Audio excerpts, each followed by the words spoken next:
No se diga más por Top Latina. Soy Julia Muñoz Alegre. Tenemos el honor y la primicia de transmitirles desde la capital de El Salvador una conversación bien cercana con el vicepresidente de la República, el doctor Félix Ulloa Hijo. Es un gran honor para nosotros, en exclusiva para No se diga más Top Latina 101.7 Internacional y Radio Televisión Nacional RTN. Muchísimas gracias por recibirnos en las oficinas de la residencia de la vicepresidencia. Muchas gracias, Julia. Qué gusto. Primero, tenerte acá en nuestro país. Segundo, tener la oportunidad de conversar contigo y a través de este medio, pues con toda tu audiencia. Así es, vicepresidente. Al cumplir los 100 días del inicio del segundo gestión de gobierno, ¿cómo se siente? ¿Cómo ha sido estos 100 días de trabajo? Bueno, pues primero ha sido maravilloso poder responderle al pueblo las expectativas con las cuales decidió otorgarnos al presidente Bukele y a tu servidor un segundo mandato. Han sido 100 días bastante intensos, con mucho trabajo. De hecho, desde el día 1, fue la toma de posesión el 1 de junio, ya el presidente me delegó la primera misión. Del día 2 estaba saliendo yo en misión para atender asuntos de la agenda internacional de nuestro país. Y al regreso, pues también los programas de la vicepresidencia, que como tú sabes, la vicepresidencia está encargada del Plan Trifinio, que es un proyecto trinacional que atendemos con Guatemala y Honduras. Atendemos también el Consejo Nacional de Desarrollo, del cual el vicepresidente es el presidente del Consejo, y la última delegación que me hizo el presidente como rector de la Escuela Superior de Innovación en Administración Pública. Entonces, he venido a retomar estas tareas con mayor ahínco, y en el programa especial que tenemos desde el gobierno anterior de fortalecer la integración centroamericana, pues también ya estamos para celebrar nuestro tercer diplomado internacional sobre integración centroamericana, y además impulsando nuestra agenda para promover el documento que presentamos en la República Dominicana en el año 2022 en Santiago de los Caballeros, que es una propuesta de reforma al protocolo de Tegucigalpa de 1991. Entonces, estos 100 días han sido intensos, atendiendo la agenda que el presidente delega por instrucciones directas y la propia de la vicepresidencia, que son estos 4 programas. Además de todas estas iniciativas, ¿qué logros destacan impulsados desde la vicepresidencia? En estos 100 días te podría decir que son logros de un proceso de acumulación, de gestión que se venía haciendo de épocas anteriores. Hemos logrado, en el caso del Trifinio, mayores alianzas, mayor cooperación, importantes socios en el desarrollo que nos acompañan. El último que tuvimos, y que por cierto le dimos despedida al embajador de la Gran Bretaña, es un proyecto con el Reino Unido de la Gran Bretaña que permite desarrollar la zona del Trifinio, con la cooperación italiana, con ILSA, con la USAID, que nos está apoyando en un programa de cuencas hídricas en la parte alta del río Lempa, y otros programas que se están ejecutando con el Reino de Marruecos en el Plan Trifinio. En materia del ESIAP, logramos ya un bootcamp de más de 6,000 certificados de funcionarios públicos. Estamos certificando funcionarios del Estado que están recibiendo nuestra capacitación. Y la semana pasada inauguramos con una masterclass toda la enseñanza sobre Bitcoin. Entonces estamos haciendo énfasis en los temas de la economía digital. Que por cierto, a 3 años de la adaptación o adopción de la criptomoneda, ¿qué logros pueden hablar sobre eso? O sea, ¿realmente ha funcionado? Mira, es bastante complejo el tema. Exactamente, acabamos de cumplir 3 años, el 7 de septiembre, porque le aprobamos la ley el 7 de septiembre del 2021. Entonces, ahora que me he cumplido los 3 años, hemos hecho un análisis holístico de qué significó ser el primer país en el mundo en adoptar una criptomoneda como Bitcoin como moneda de curso legal. Y los resultados son más que positivos. No porque se volviera la moneda de uso corriente en la población, que era una aspiración nuestra. Sí. Por eso todos los salvadoreños recibimos en la Chivo Wallet, todos los que teníamos más de 18 años con nuestro documento de identidad, teníamos $30 para poderlo gastar como Bitcoin. Pero todavía falta trabajar un poco más en educación a nivel popular para el uso de esta manera. Sin embargo, a nivel macroeconómico, nos abrió las puertas de un mundo que es el mundo del futuro, que es la economía digital. Tanto así que el año pasado adoptamos, en enero del año pasado, la ley de los activos digitales, que además de las criptomonedas incluye los tokens. Y ya tenemos varias empresas que han venido a instalarse a El Salvador por las facilidades que genera esta nueva legislación. Y ya tenemos la comisión reguladora para los activos digitales. Nos ha ido también que hemos generado una política de incentivos fiscales porque muchas empresas están tocando a nuestras puertas y cuando vienen a trabajar en temas de economía digital, de innovación, de tecnología, se les está dando incentivos fiscales de 10 a 15 años exentos de impuestos cuando invierten en estos temas. Entonces, te podría decir que el Bitcoin en El Salvador, como lo decía en la masterclass Stacy Herbert, que es una de las promotoras junto con Max Keiser de toda esta política de las criptomonedas y de los bitcoiners, decía, bueno, muchas críticas se hacen en El Salvador porque uno puede ir a una tienda en San Salvador o puede ir a comprar comida y puede ser que no le acepten el Bitcoin. Eso no es un fracaso, decía, porque en Nueva York uno va en la Quinta Avenida, en Manhattan, y quiere comprar una pizza con Bitcoin y tampoco se lo aceptan. ¿Y eso quiere decir que el Bitcoin ha fracasado? No, es la nueva economía que se está desarrollando en el mundo. Entonces hay que verlo con cierta, con la comprensión de lo que significa entrar a popularizar una forma de pago, de intercambios, de acumulación de valor, que son las funciones del dinero. Entonces, esta forma de dinero, que es novedosa, también podemos ver la historia y rastrearla. Cuando la gente estaba acostumbrada, cuando pasó del trueque que cambiaba un cerdo por unas 10 gallinas, ¿ya? Y después te daban un trozo de metal, podía ser oro, plata, a luego cuando se empezaron a acuñar las monedas. Y a mí me tocó ver, ya todavía en mi generación, que la gente no quería aceptar los cheques porque decían que era papel. Entonces querían el dinero en efectivo. Y después cuando se vinieron las tarjetas de crédito, igual la gente no entendía cómo podías comprar un billete de avión o pagar un almuerzo, una comida en un restaurante con un pedazo de plástico. Pero al final la educación, el uso, hizo que nos acostumbráramos al dinero plástico. Ahora viene el dinero virtual a través de esta nueva economía a la que el mundo se está enrumbando ya. Ha sido positivo. Totalmente, 100%. Bueno, y de positivo ha sido pues coincidir con usted en el mes patrio, en el mes de la independencia de El Salvador y también de los otros países centroamericanos. Un mes muy importante para todos los centroamericanos y ha promovido la Unión Centroamericana. Pero, ¿de qué se trata la Unión Centroamericana? Y aprovecho también, retomo lo que usted mencionó al principio de esa presentación en República Dominicana, en Santiago de los Caballeros, la reforma del protocolo de Tegucigalpa, para que todos los que nos escuchan puedan entender de qué se trata esta visión de Centroamérica. Mira, con gusto, brevísimamente te voy a hacer un resumen histórico. Cuando nos independizamos de España, la Capitanía General de Centroamérica, éramos 6 provincias, incluyendo Chiapas, que se anexó a México. Entonces nos quedamos 5 provincias, que son Guatemala, Honduras, El Salvador, Costa Rica, Nicaragua, que formamos la primera República Federal en 1824, cuando después de 3 años de independencia, que fue en 1821, los próceres de esa época vieron que era necesario unirnos frente a potencias del viejo mundo y del nuevo mundo, como el caso de México, que quería anexar Centroamérica al Imperio Mexicano.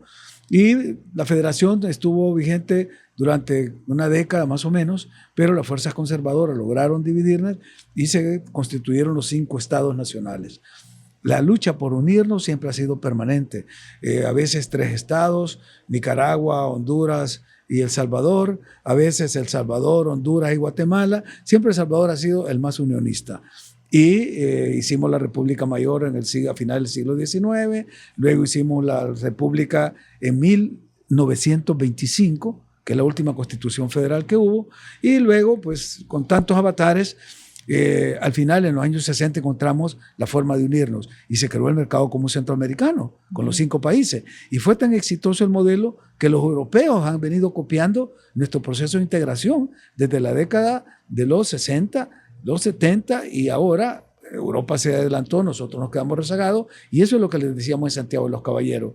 Nosotros lo aprobamos en Centroamérica en 1997, la creación de la Unión Centroamericana, y estaban los 5 países originarios de Centroamérica, más Panamá, más Belice y más República Dominicana. O sea, eran 8 los jefes de Estado que firmaron la creación de la Unión Centroamericana en 1997, cuando en Europa ni siquiera soñaban con tener la Unión Europea. Yo le recordaba eso, y el presidente Luis Abinader ha sido muy receptivo para estos temas, porque nos ha dado siempre el respaldo, el apoyo, aunque República Dominicana ha sido el último país que se ha integrado, pero ya es miembro pleno de todo el sistema de integración, tanto en los órganos fundamentales como en las secretarías técnicas. Así que, por ahora, la idea nuestra de El Salvador, y es lo que yo presenté en Santiago de los Caballeros, era pasar de la integración, o sea, el SICA, que es el Sistema de Integración Centroamericana, que es originado en el Protocolo de Tegucigalpa de 1991, sí, a un tratado de una unión, viendo ese modelo de Europa, que si allá 27 países con diferentes lenguas, diferentes culturas, religiones, costumbres, han logrado unirse, nosotros que tenemos más o menos la misma base, la misma matriz cultural, histórica, ¿por qué no hacerlo? Y lo decíamos con mucha fuerza cuando hablamos de la región SICA. Estamos hablando de la 4ª economía de toda América Latina. Solo nos supera Brasil, México y Argentina. De ahí sigue la región SICA. Cuando vemos toda la potencialidad que tiene nuestros entornos para el turismo, para el comercio, somos ese puente natural entre 2 océanos, entre el Pacífico y el Atlántico. Conectamos las 2 masas continentales de Norteamérica y Sudamérica. Es decir, tenemos una posición geográfica privilegiada, representamos el 2% del volumen de la Tierra, de la masa del globo terráqueo. O sea, somos importantes y relevantes cuando estamos unidos. Cuando estamos separados, cuando nos ven como estados pequeños, no somos relevantes. Entonces la idea era esa. Y fue muy receptiva la acogida que nos dieron en Santiago de los Caballeros, y de ahí se ha iniciado ya un proceso de discusión que ya esperamos en los próximos 2 años venideros se logren los consensos y demos ese salto para unirnos cada vez más. Estábamos hablando, vicepresidente, sobre República Dominicana, la presentación de la reforma del protocolo de Tegucigalpa, también conocido como tratado, y hablamos también de República Dominicana, pero también viene el tema de Haití. Antes de entrar a Haití, ¿cómo ha valorado la gestión del presidente con el manejo de Haití? Sé que son hermanos, países que siempre se han acompañado en temas tan importantes que no solamente tienen que ver con la seguridad de la región, también con temas de la democracia. Pero para irlo un poquito paso a paso, cuéntenos qué valoración tiene de la reelección del presidente Luis Abinader en República Dominicana.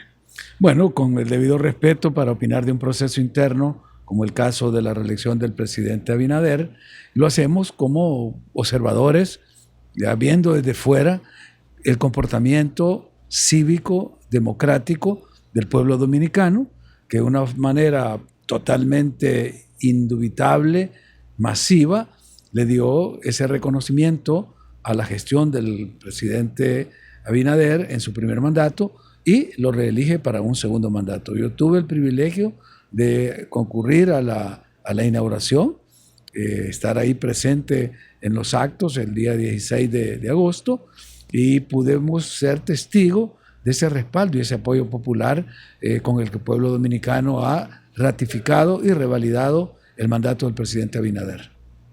Y en ese mismo encuentro, en la toma de posesión, un discurso muy positivo, donde también se resaltó el tema de Venezuela, y El Salvador también apoyó la presentación de Santo Domingo que se hizo ahí como una forma de dar respaldo a las elecciones que dieron como ganadora a Edmundo. Ahora con este tema de Venezuela, ¿qué opinión le merece? De igual manera, nosotros por respeto nos abstenemos de emitir opiniones sobre los procesos políticos internos de los países. En el caso del documento que se suscribió en Santo Domingo, con instrucciones expresas del presidente Bukele, fuimos parte suscriptora de este documento con 22 países, incluyendo la Unión Europea. Y quisiéramos pues hacer un llamado a los venezolanos para que encuentren el camino propio para resolver sus crisis y poder ellos, haciendo uso de su soberanía, de su autonomía y de los valores democráticos, encontrar el camino para la paz, el progreso y el desarrollo de esta nación hermana. O sea, que dan como ganador al presidente. No nos pronunciamos. El presidente Bukele ha sido muy cauto en eso, de no desconocer ni reconocer, porque eso ya sería entrar a fijar posición en temas en los que respetamos la decisión de los pueblos. Bueno, y ahí hablando también del tema geopolítico de Haití, toda esta situación, cómo República Dominicana ha tratado el tema con Haití. ¿Qué opinión le merece esta nueva etapa de la pacificación con la colaboración internacional de fuerzas multinacionales en Haití?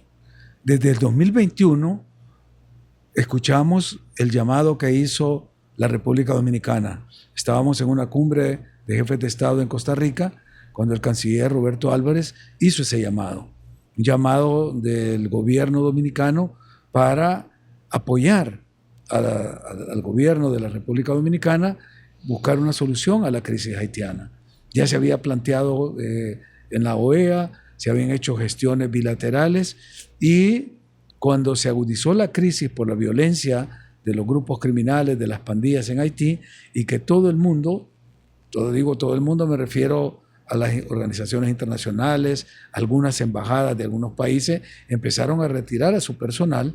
El Salvador, en una reunión de CELAC realizada en Buenos Aires el año pasado, ofrecimos abrir una oficina. O sea, nosotros no teníamos embajada, no tenemos embajada en Haití. No tienen embajada en Haití. Porque eso es concurrente, el embajador nuestro en República Dominicana es concurrente con Haití. Pero la decisión era abrir una oficina y lo íbamos a hacer en el Plató Central, en Anche, porque era un proyecto de carácter humanitario el que íbamos a implementar.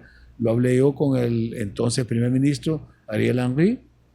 Ellos querían que nos involucráramos un poco más en los temas de seguridad, temas de policía, de ayuda militar, y le dijimos que nosotros no nos metíamos en ese campo, nuestra asistencia iba a ser estrictamente militar. Por ahora, en vista de que se ha creado ya la misión internacional por Naciones Unidas, El Salvador presentó, y lo dije yo con mucho orgullo, ahí en Dominicana, cuando me hicieron una entrevista, que esa semana El Salvador había presentado en Naciones Unidas, en Nueva York, la carta pidiéndole a Kenia, que es el país que dirige la misión internacional, ser parte de la misión. Y hemos comprometido 78 efectivos nuestros con 3 helicópteros para labores de carácter humanitario. También hemos insistido en eso. Incluso el presidente Bukele, en una llamada que tuvimos por teléfono, me decía, el compromiso de El Salvador es como ser una Cruz Roja, me decía, usando el símil, para transportar heridos, personal médico, y para eso vamos a poner los helicópteros. O sea, estamos atentos y pendientes a este tema. Como gobierno, como Estado, como nación, nos duele lo que sucede en un país hermano como el caso de Haití, y nos solidarizamos con la República Dominicana, que ha tenido históricamente que aguantar, que subsidiar, que salir al auxilio de mucha demanda de servicios públicos de población haitiana que cruza la frontera. En una ocasión, que vive cerca también. No, y en una ocasión, porque yo, por si tú no lo sabías, yo viví 8 años en Haití. Yo trabajé con varios organismos internacionales en Haití y pude ver esa tragedia y pude ver la diferencia cuando cruzaba la frontera entre 2 países en una misma isla, pero eran 2 mundos diferentes. el mundo desarrollado y el mundo subdesarrollado, el mundo de la institucionalidad y el mundo de la anarquía y el caos. Nosotros trabajamos incluso con el embajador en esa época de la República Dominicana en poder llevar algunos programas asistenciales, de asistencia técnica, para desarrollarlos en Haití y que pudiéramos llevar un poco de auxilio, un poco de alivio a las comunidades haitianas. Entonces, en todo el Haití nos solidarizamos con República Dominicana y quisiéramos aportar como Estado, como nación, como gobierno. Pero yo en lo personal siempre he estado decidido, dispuesto, y ya el presidente Bukele había dado luz verde para que yo pudiera encabezar una misión de asistencia a Haití a través de la petición que se nos había hecho cuando ocurrió la tragedia del magnicidio del presidente Moïse, y se detuvo todo ese proceso de asistencia que nos habíamos comprometido, y eso fue lo que más nos dolió, que El Salvador hizo público en varios foros internacionales su presencia en Haití con una misión humanitaria, pero dadas las circunstancias y como se agravaron las condiciones de violencia, pues ya no pudimos llegar. ¿Usted cree que Haití en algún momento podrá pacificarse? Mira, Haití lleva ya más de 200 años, fue el primer país de independizarse en toda América Latina, en el 1804, y ya tiene pues más de 220 años de independencia y todavía no logra salir de esas transiciones. Hay muchas interpretaciones históricas, culturales, aún míticas sobre Haití. Mítica te digo porque se cree en la cultura haitiana. Ellos me lo decían, y me lo decía el expresidente Aristide en una de las reuniones que tuve con él y con el embajador de Dominicana en Haití, con el embajador Chico Despradel, que es muy conocido por el que más ha escrito, la persona que más conoce la relación haitiano-dominicana y que ha escrito es el embajador Despradel. Estábamos en esa reunión y nos decía que él quería refundar el país con un pacto de paz de Paloma Blanca, porque la nación se había fundado con un pacto de sangre en Bois Caimán, donde los líderes de la revolución haitiana, Dessalines, Pétion, Henri Christophe, habían hecho un pacto de sangre. Y eso, te digo, eso pesa culturalmente. Claro. Y pesa en la identidad, en la formación, en la acción política. Entonces, por eso creo yo que es un tema sumamente complejo, y la tragedia de Haití ha sido que han llegado muchas soluciones del exterior. Ahí han estado los franceses, han estado los Estados Unidos, ha estado la OEA, ha estado Naciones Unidas, ha estado, bueno, muchos países han querido intervenir, sí. Y las soluciones no vienen de fuera, vienen de los pueblos. Bueno, hablamos un poco de Haití, República Dominicana, Venezuela, hablar de las democracias centroamericanas, Nicaragua, Honduras, todo lo que está ocurriendo en la región, como académico, como político. ¿Qué opinión le merece cómo se están conduciendo las democracias actualmente en la región? Mira, yo creo que el término de las democracias es bastante relativo. Como decía un pensador, Sartori, no hay democracias sin adjetivos, ¿no? Hubo democracias militares, hubieron democracias de minorías, sí. Hubieron democracias reales, democracias formales, o sea, tú la puedes caracterizar como sea.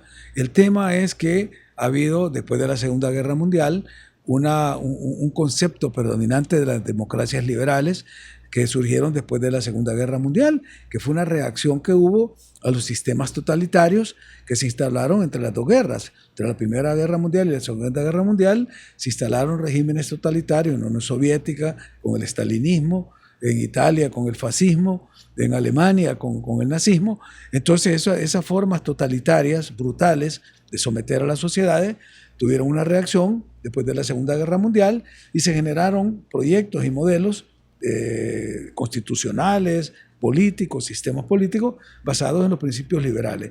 Y eso es lo que ahora hemos visto ya 70, 75 años después, 80 años, si se quiere ver al fin de la Segunda Guerra Mundial, como te diría, como el modelo que ya necesita un ajuste, porque ha estado en crisis, porque hubo unas democracias que se basaron en el sistema de partidos políticos. Los partidos han entrado en crisis en toda nuestra región, Por eso vimos el fenómeno de los outsiders en los años 90, como el caso de Fujimori, el caso de Aristide. Hemos visto otros fenómenos de los antisistemas y para muchos pensadores el tema de la democracia está en una crisis permanente en la región.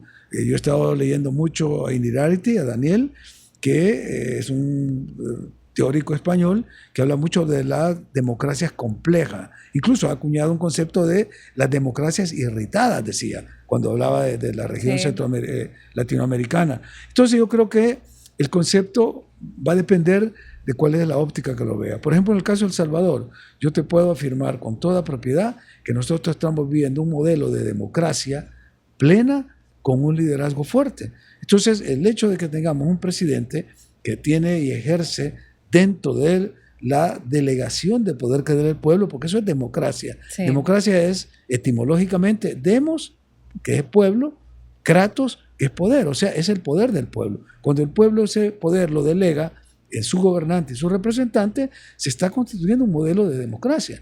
Aquí el presidente, su partido, sus instituciones están fundamentadas por ese respaldo popular. Por eso es que él no baja de un 90% de respaldo de la población, porque está ejerciendo y haciendo lo que el pueblo desea. Para otros, claro, los críticos, ese es un modelo autoritario, ese es un modelo dictatorial, y han habido críticas. Yo creo que al final del día lo que decide, lo que manda, lo que cuenta es tu pueblo. Porque a mí me lo preguntaron en varias ocasiones, ¿y cómo hace el presidente Bukele para que en lugar de bajar de popularidad, que el desgaste de poder hace que los mandatarios lleguen con un buen nivel de aceptación y empiecen a perderla, y él al revés? Empezó cuando fue electo en el 2019 con un 54% y está arriba del 90%.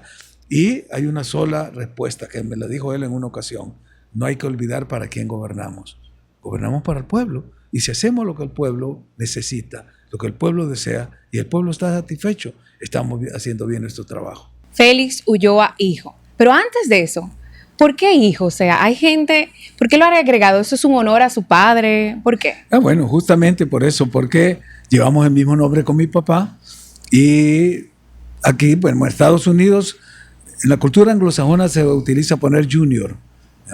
Aquí se pone hijo para diferenciar al padre cuando lleva el mismo nombre del hijo. Y en el caso de mi papá fue muy curioso, porque cuando yo entré a la universidad, recién ingresado, yo escribí unos poemas que eran bastante polémicos, y los publicaron en un periódico universitario y pusieron Félix Ulloa. Mi papá era el decano de la Facultad de Ingeniería en esa época, y todos los demás miembros del Consejo Superior Universitario le llevaron el periódico y le enseñaron, le dijeron: Félix, ¿por qué estás escribiendo estos poemas? Entonces me dijo: tenés que ponerte, para diferenciarnos, porque nos confunden, ponete hijo o te pones el segundo apellido, que es el apellido de mi mamá, que caray. Pero entonces, no, usé un seudónimo literario. Además, ya no volví a escribir poemas, pero quedó el hijo. Está muy bonito, fue una etapa muy bonita. Sí, fue una época de la adolescencia, la juventud, pero mi papá nos puso 3 nombres. Entonces, en la universidad usaban los 2 apellidos. Entonces, mi nombre completo es Félix Augusto Antonio Ulloa Garay. Entonces, en mi sello de abogado y de notario no cabía todo ese nombre muy largo. Entonces, hice el juicio de identidad, que es un proceso para que poder cortar mi nombre. Entonces quedó Félix Ulloa, hijo, porque entonces ya mi papá era rector de la universidad. De hecho, él me firmó mi título de abogado, y se podía ver la diferencia entre Félix Ulloa, el rector, y Félix Ulloa, hijo, el abogado. Entonces, esa es la historia de por qué se pone el hijo y se pone siempre con minúscula. Tengo entendido que va a realizar el próximo mes de noviembre una conferencia de Estado y Democracia. ¿De qué se trata eso? Bueno, mira, se trata de traer, hemos invitado a académicos, políticos, intelectuales, líderes de las 4 esquinas del planeta, de Europa, de África, de Asia, de América del Norte, de Centroamérica, de América del Sur, del Caribe, para tener aquí un conversatorio por lo que hablábamos en el segmento anterior. ¿Cuál es la situación de la democracia en El Salvador, en Centroamérica, en América Latina, en el mundo, cuando estamos viendo procesos de transformaciones globales que están dando origen a un reacomodamiento en las relaciones internacionales y posible surgimiento de un nuevo orden mundial. El orden mundial actual surge después de la Segunda Guerra Mundial. Entonces no hay necesidad de tener una tercera guerra para que surja un nuevo orden. Se está ya desarrollando. Entonces el modelo de democracia o el modelo de ejercicio de los pueblos que quieren gobernarse de manera soberana es el que queremos examinar. Yo acabo de estar en China recientemente y me sorprendió porque todos tenemos la idea que en China hay un solo partido, el Partido Comunista. Y con esa idea yo llegué cuando vimos que no, en China hay 8 partidos que también cogobiernan con el Partido Comunista. De hecho, me reuní con el ministro de Medio Ambiente, que no era del Partido Comunista, era de otro partido. Y el modelo que ellos nos presentaron, que también pues la idea es de que es una autocracia, una cosa así de casi estalinista, y nos presentaron un modelo de democracia consultiva. Ellos tienen una asamblea consultiva de 2.500 miembros, donde están las 56 etnias, están todos los partidos, que son 8 de la oposición, más el partido hegemónico, que es el Partido Comunista. Hay representantes de los medios, de las academias, y ahí donde se toman y se discuten las grandes políticas públicas que después se convierten en leyes cuando van a la Asamblea Popular. Entonces ese es un modelo. Vimos el modelo de las democracias parlamentarias, no solo en Europa, estamos viendo y estamos pidiendo al Reino de Marruecos que nos presente el modelo, porque también es una monarquía africana con un modelo de democracia semiparlamentaria como el modelo europeo, donde la figura del monarca representa la unidad de la nación. En el caso de Marruecos, el rey representa el máximo liderazgo de la sociedad y de la religión. Entonces, es un modelo interesante para entender. O los modelos de las democracias parlamentarias de Europa. Queremos que aquí se discuta en El Salvador cuáles son los modelos que hay. Y en el caso de América Latina, pues igual, porque tenemos diferentes formas de ver la democracia. Hay unos países en Sudamérica que la ven de una manera, en el Caribe, en Centroamérica de otra. Bueno, es una tecla bien sensible, claro, porque al tener países tan de cerca, a veces en algunos temas están muy lejos. Sí, totalmente de acuerdo. Bueno, tú y yo lo podemos asegurar porque tus vecinos y nuestros vecinos tienen modelos que también no son exactamente ni como los nuestros ni como los que quisieron que fuéramos. Pero yo siempre hago alusión a una ley de la ciencia política que es la ley del desarrollo desigual y combinado. Esa es la que nos permite poder trabajar administrando las diferencias. O sea, no siempre vamos a tener todos un mundo homogéneo, ni todos vamos a pensar de la misma manera, ni todos vamos a tener el mismo color político, los mismos valores, los mismos principios. Cada quien va a poder desarrollarse como mejor le parezca y como sus pueblos, porque son al final los pueblos los que toman las decisiones. Entonces, el desarrollo desigual y combinado es esa ley histórica que te va permitiendo que vayas avanzando, aunque no seas igual al otro, pero tenés coincidencias, tenés temas que son comunes y ahí es donde puedes avanzar. Claro, lo contrario sería bloquearse, que es cuando uno empieza a identificar en el otro lo que nos diferencia, lo que nos separa y ahí nos centramos, entonces nunca vamos a avanzar. Pero si al contrario, dejamos las diferencias a un lado, encontramos los puntos comunes, vamos a avanzar. Hijo del mártir de la Universidad de El Salvador, académico, político, en su juventud fue un revolucionario. Sigo siendo revolucionario. Sigue siendo revolucionario. Eso no se pierde. No se pierde nunca. Nunca. Bueno, si sos auténtico, ¿no? ¿Cómo le gustaría ser recordado? Bueno, mira, hablamos con el presidente Bukele en un par de ocasiones sobre cuál es el legado que habría que dejar al pueblo en este paso que hemos tenido, que es circunstancial, ¿verdad? Por el Ejecutivo, por la presidencia. Y yo le decía que uno de los legados que a mí más me interesaban era dejarle al pueblo salvadoreño un nuevo pacto social, una nueva constitución política, un reordenamiento del Estado, de la sociedad, de los valores que le permitieran a El Salvador avanzar, modernizarse en democracia. Y él coincidió conmigo. Y por eso me delegó hacer una reforma constitucional. Y ahí está ese documento, lo presentamos el 15 de septiembre de 2021. O sea, justamente cuando estábamos celebrando el bicentenario de la independencia, le entregué al presidente ese documento que había sido un trabajo, una consulta con todos los sectores nacionales convocados para discutir y nuestra diáspora. O sea, de 25 países donde hay salvadoreños nos vinieron propuestas, casi 4.000 propuestas llegaron de 25 países.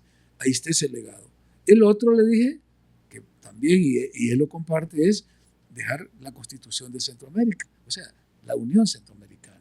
Por eso ese documento que se ha presentado lleva todo ese respaldo, porque el presidente es un unionista, y lo ha dicho, y lo dijo ya siendo electo, pero sin haber tomado posesión en una conferencia que dio en la Fundación Esquipulas en Guatemala, dijo, la Unión de Centroamérica la tenemos que hacer nosotros, porque si no, otros la van a hacer. Pero que va a llegar a ese momento, se va a llegar. Y dijo una frase que es muy poco conocida, yo primera vez que la voy a decir en público. Sí, de veras, porque es una cosa muy, muy personal de él. Y lo dijo, además, no sé si se va a molestar, pero lo voy a decir. Él dijo, tenía su niña, tenía 1 año, Laila, y en una de las conversaciones dijo, yo quiero que cuando Laila tenga 18 años, sea ciudadana centroamericana. O sea, apostándole que ya las nuevas generaciones tenían que nacer ya en otro modelo, en una región común donde todos nos sintiéramos ciudadanos centroamericanos. Y como Centroamérica, lo repetimos siempre, es la Centroamérica ístmica, donde estamos 7 países, pero está la Centroamérica insular, que es la República Dominicana, que suma, entonces somos esos 8 estados. Por eso hablamos siempre de la región SICA, donde estamos los 8 estados, y somos fuertes y somos en el mundo moderno relevantes cada vez que salimos juntos como región. Una palabra que lo pudiera recordar a usted, una palabra que lo define a usted. Una palabra. Sí, una palabra. Patriota. Patriota. ¿Y un sueño por cumplir antes de despedirnos? Aparte de la Unión Centroamericana. Aparte de la Unión Centroamericana, sería que hubiera una paz mundial. Es un sueño, pero también es una aspiración. Muchísimas gracias.